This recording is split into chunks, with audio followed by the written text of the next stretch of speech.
Al terminar la Primera Guerra Mundial, el oro fue reemplazado por el dólar estadounidense y los países europeos más grandes quedaron endeudados con Estados Unidos durante 2 generaciones, convirtiéndose así en la primer potencia mundial.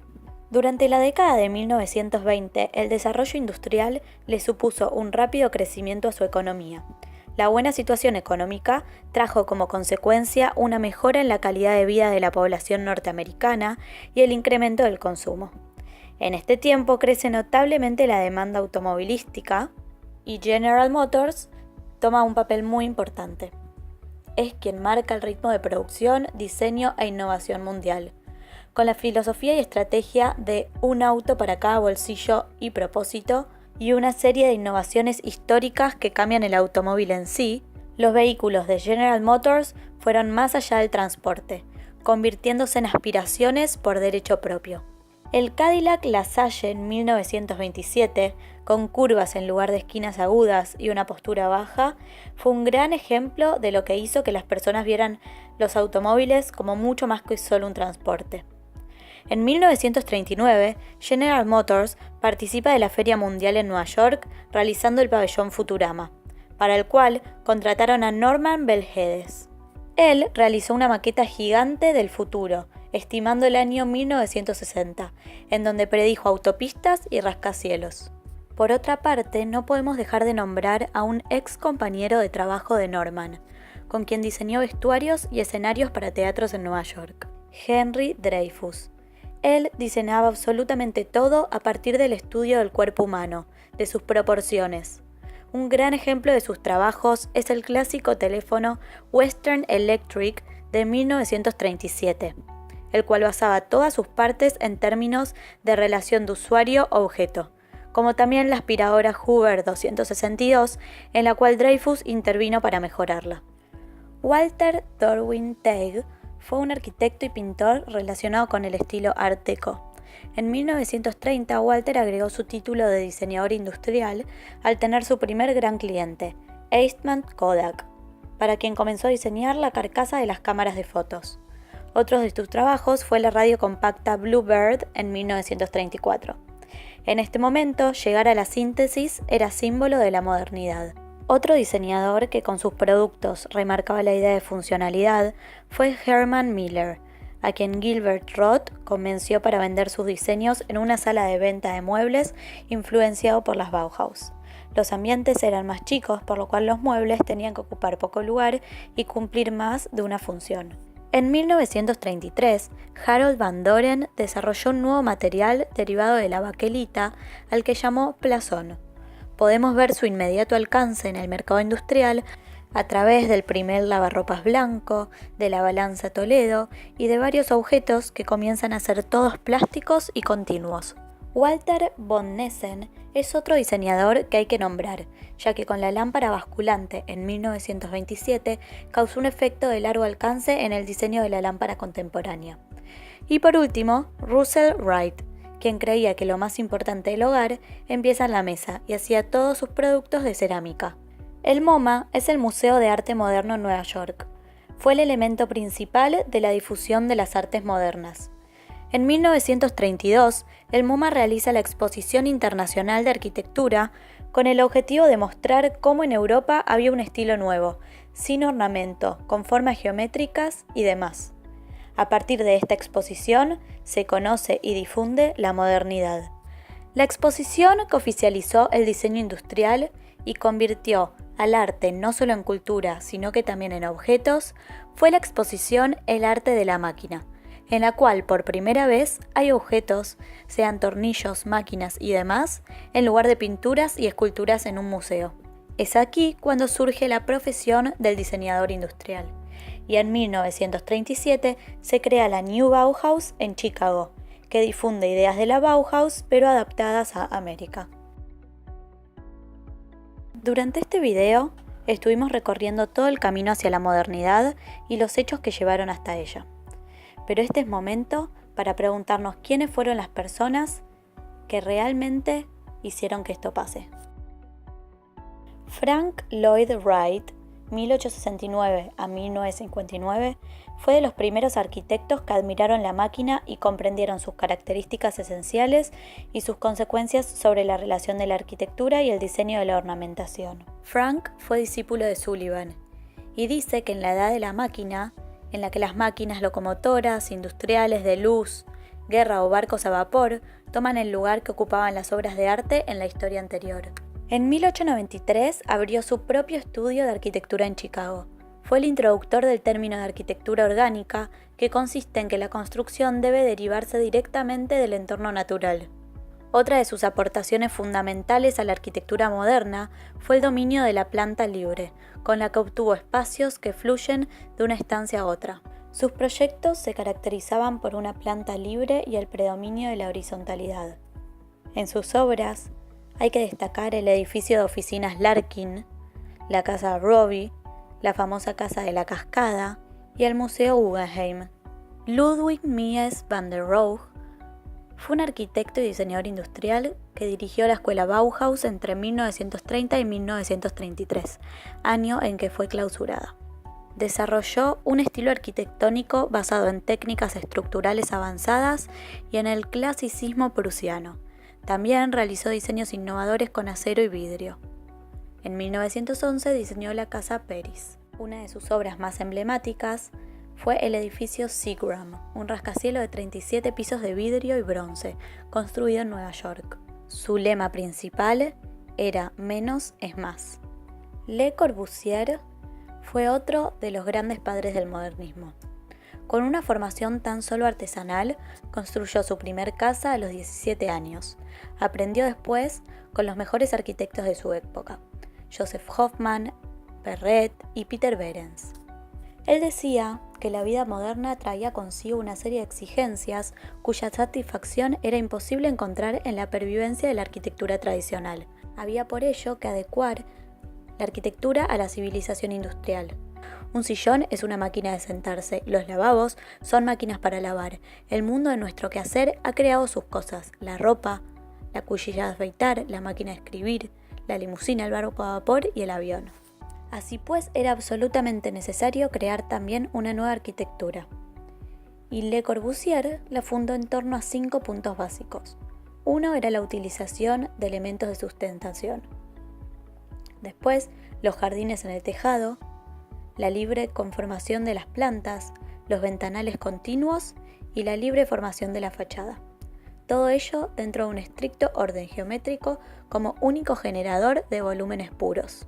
Estas soluciones pasarían a ser las características fundamentales y paradigmáticas del racionalismo arquitectónico.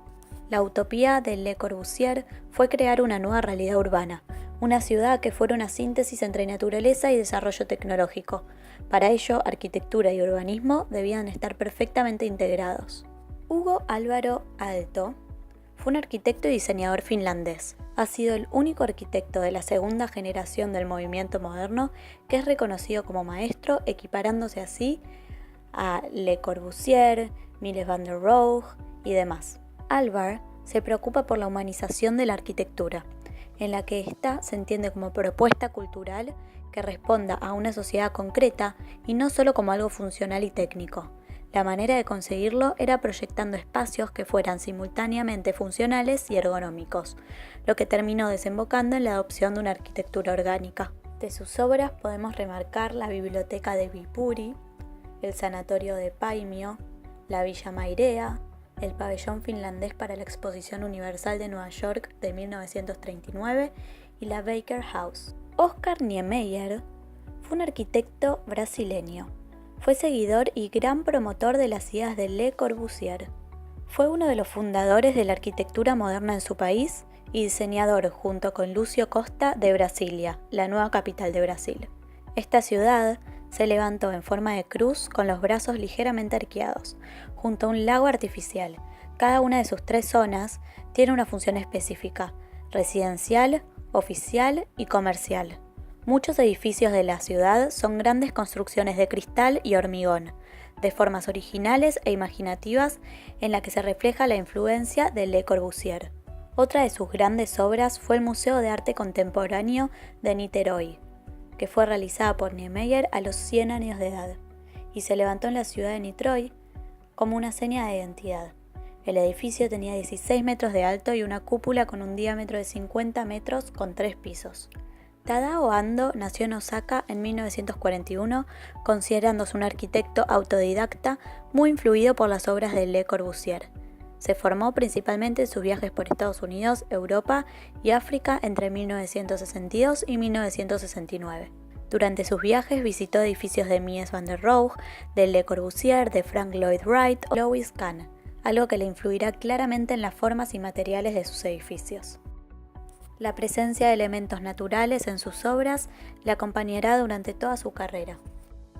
Su primera obra fue la Casa Azuma, que estaba dividida en 2 volúmenes, uno privado y otro común, entre ellos un patio que se destinaba al juego de viento y de luz. Otra de sus obras fue el Rocco Housing, con su capilla en el Monte Rocco. En estos edificios la influencia de Le Corbusier en Tadao Ando queda patente en el uso del hormigón como material principal, aunque el tratamiento individualizado de la luz le confiere a sus obras un sello personal. Entre sus últimas obras tenemos la Langen Foundation, donde el agua, el vidrio y el hormigón vuelven a ser protagonistas. Eladio Dieste fue un ingeniero uruguayo. Por su interés hacia los temas estructurales desarrolló una gran capacidad creativa que se manifestó en el perfeccionismo de tecnologías derivadas del uso del ladrillo, un material básico y accesible que permite desligarse de grandes procesos industriales en la construcción. Sus obras tienen una elevada resistencia mecánica, gran liviandad, buen aislamiento térmico sin necesidad de soluciones singulares, mejor comportamiento acústica que en otras soluciones alambicadas y tiene una gran economía. Él fue el inventor de lo que denomina bóvedas gaussas, cuyas formas geométricas y cuya economía de materiales responde al hecho de crear la forma siguiendo la directriz del peso propio. Una de sus grandes obras es la Iglesia de Cristo Obrero y también la Iglesia de San Pedro Durazno. La industrialización en Argentina comienza gracias a extranjeros que vienen y se posicionan en nuestro mercado. Por ejemplo, Otto Bender viene de Alemania, se instala en el barrio de Quilmes y crea la cerveza con el nombre de este mismo. También Bunge y Born vienen a Argentina a hacer negocios y crean Molino de Río de la Plata, en donde trabajan el cereal y luego se expanden a otras industrias. También está Cian, que fue fundado por don Torcuato Di Tella, que era una fábrica de amasadoras de pan. Fue en el principio del siglo XX. Estaban obligadas a tener máquinas para hacer pan. Luego se expande y, por ejemplo, hace la heladera Cian, diversificándose. Estas son personas que no vieron oportunidades en sus países, pero sí las tuvieron en Argentina. En 1929 y 1930 es la culminación en donde empezamos a crear industria nacional y ya no solo exportamos trigo y carne. La crisis mundial de 1930, sumado a la Primera y Segunda Guerra Mundial, hacen que se genere la sustitución de importaciones. Todo surge por necesidad. Europa estaba destruida y por eso crece el mercado nacionalista. La IAME, que es la Industria Aeronáutica y Mecánicas del Estado, cumple un papel muy importante. La fábrica de aviones del IAME abrió un área para investigar y ahí es donde surge el primer avión de Argentina, el Pulqui. También surge el tractor Pampa, porque Perón rompe el comercio con Estados Unidos por una pelea y por necesidad crean un tractor que en realidad es copiado de un modelo que había en Uruguay, que era un modelo alemán. Surge también la moto Puma, el rastrógero y el automóvil justicialista. Y se nacionalizan los ferrocarriles. Otros empresarios norteamericanos que querían huir de la competencia de su país vinieron a Argentina y crearon la industria Kaiser Argentina, que luego pasó a llamarse Renault. Ellos se asociaron con el IAME. También está Nordiska, que es una empresa sueca que se instaló en Argentina con una sede en el centro. Ignacio Pirovano fundó una empresa para la fabricación de muebles, que la llamó Comte. Él conoce a Jean-Michel Fran en un viaje. Comienzan a trabajar juntos y utilizan cero ornamentación y muebles que cumplen con más de una función. Bustillo, que es el arquitecto del Hotel Yao Yao, trabaja para ellos también. Este mismo hizo el Banco de la Nación. Eran arquitectos que cuestionaban la forma académica y la visión arquitectónica. En este grupo estaba Maldonado. y logran poner en crisis lo que pasaba con las artes. Dentro de la OAM surgieron varios diseños muy interesantes, por ejemplo, la silla de mimbre de Horacio Balquiero, que se inspiró en las sillas de playas. También César hizo la silla W, que era encastrable de madera y hierro. Austral y Bonnet también formaban parte. El primero de estos cuestionaba que le faltaba lo irracional a la arquitectura moderna, mientras que el segundo, con respecto al mobiliario, toma diseños y los afina. Es el creador de la BKF, que integra la exposición permanente del MoMA.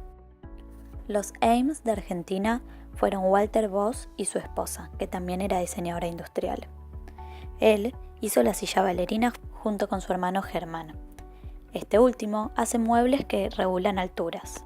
Amancio William fue un arquitecto del movimiento moderno argentino considerado uno de los más importantes de la primera mitad del siglo XX.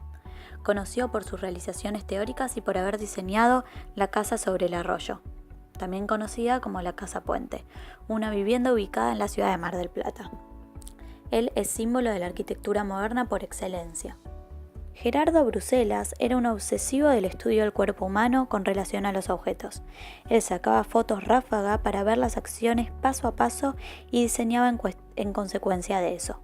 En 1954 se hace la Feria Americana en Mendoza. El objetivo era mostrar los avances tecnológicos de Latinoamérica. Maldonado hizo el flyer. Cada provincia tenía un stand para mostrar sus cosas. También vinieron países de Latinoamérica. Es ahí donde se promueve el diseño. Lo único que quedó en pie hasta el día de hoy fue el pabellón de obras públicas y de la Nación.